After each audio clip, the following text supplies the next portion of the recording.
Vacations were always my thing. For years, among our circle of friends, I was the planner, the organizer, the one who made sure every trip looked like it had been pulled from a glossy travel magazine. I arranged everything: the flights, the errands, the excursions, the restaurants.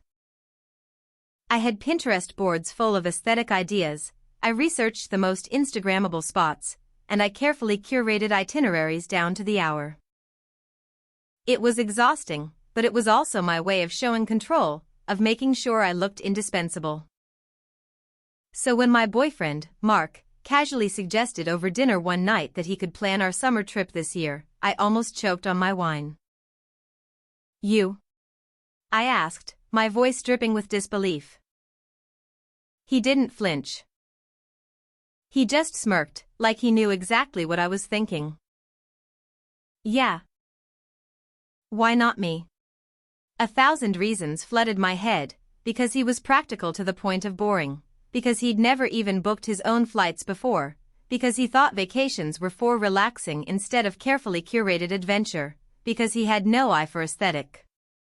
But instead of saying any of that, I forced a sweet smile. "Sure," I said, raising my glass.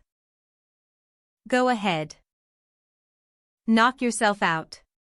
Inside, I was already scheming. He'd fail, and everyone would finally realize how much work I did behind the scenes. They'd appreciate me more when they saw the difference. Weeks later, the morning of our departure arrived, and I was still waiting for the cracks to show. But somehow, everything seemed smooth. Too smooth. He'd revealed our destination. Costa Rica? Just days before, and our friends were thrilled. He handled flights, hotels, car rentals, and excursions like it was nothing. I kept searching for the mistake, the oversight, the detail he surely forgot. "Did you check the weather?" I asked him, my voice laced with faux concern. "It's rainy season there, you know." "I did," he replied calmly, showing me the forecast. "I booked activities that work rain or shine." "Fine." He got lucky. But once we got there, then his lack of planning would be exposed. Except, there were no cracks. When we arrived, the hotel he'd chosen was breathtaking. Perched on a hillside with balconies that overlooked an endless sea of green jungle. At night, the pool lit up like liquid turquoise, reflecting stars so clearly you could almost touch them. Everyone gasped when we first walked in, snapping photos and laughing in delight. I stood there, seething, my rehearsed complaints dying in my throat. The first morning, he whisked us off to a zip-line adventure through the rainforest canopy. I hate heights, so I stayed behind, already preparing jokes about how reckless it was. But when they returned, their faces glowed with exhilaration. They couldn't stop gushing about how incredible it was. "That was unreal," Brian said, still panting with excitement. "Mark, man, you nailed it." I clenched my jaw, forcing a smile. That evening, he'd made reservations at a cliffside restaurant overlooking the ocean. The sky melted from orange to violet as we sipped cocktails and dined on fresh seafood. The service was impeccable, the atmosphere magical. Everyone toasted him for finding it.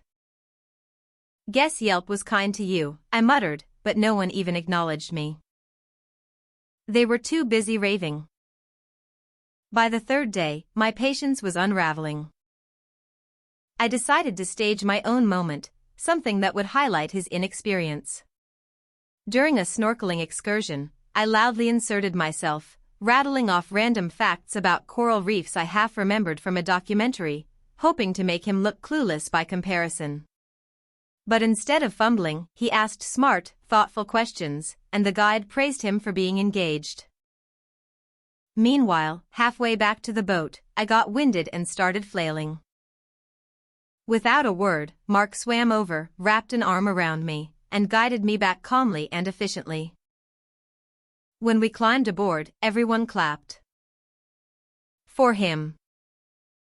He's a hero, Vanessa gushed. I burned with humiliation, my face hotter than the sun overhead. That night, at a bonfire on the beach, I tried again.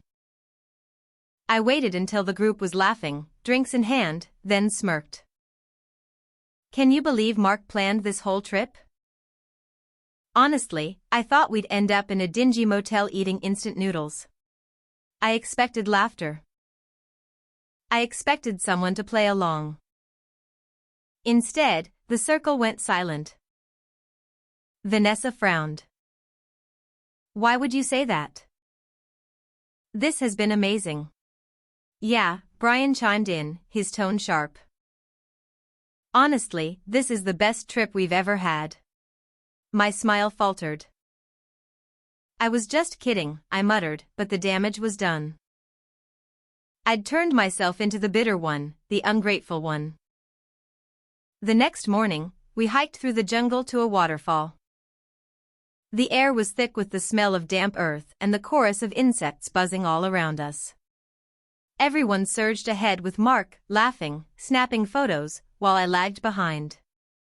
By the time we reached the falls, mist spraying our faces, I overheard them praising him again.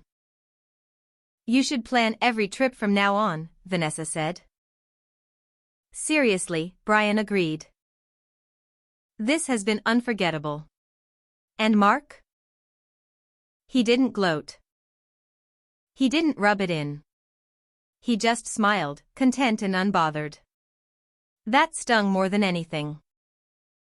If he'd been smug, I could have hated him for it. But he wasn't. He simply succeeded, and I was the one who had made myself small by trying to tear him down. On the final night, we watched the sunset together, the sky painted in molten orange and crimson, waves crashing against the shore. I wanted to say something. To claw back some dignity, to remind them of the trips I had planned in the past. But the words caught in my throat. Everyone was too busy laughing with him, clinking glasses, thanking him. When we got home, Instagram was flooded with posts captioned "Best Trip Ever" and "Unforgettable Adventure." Everyone tagged Mark as the MVP of the vacation. My name was nowhere. For years, I had built my identity around being the planner, the one who controlled everything. But the first time he took the reins, he outshone me completely. And the worst part? He didn't even have to try.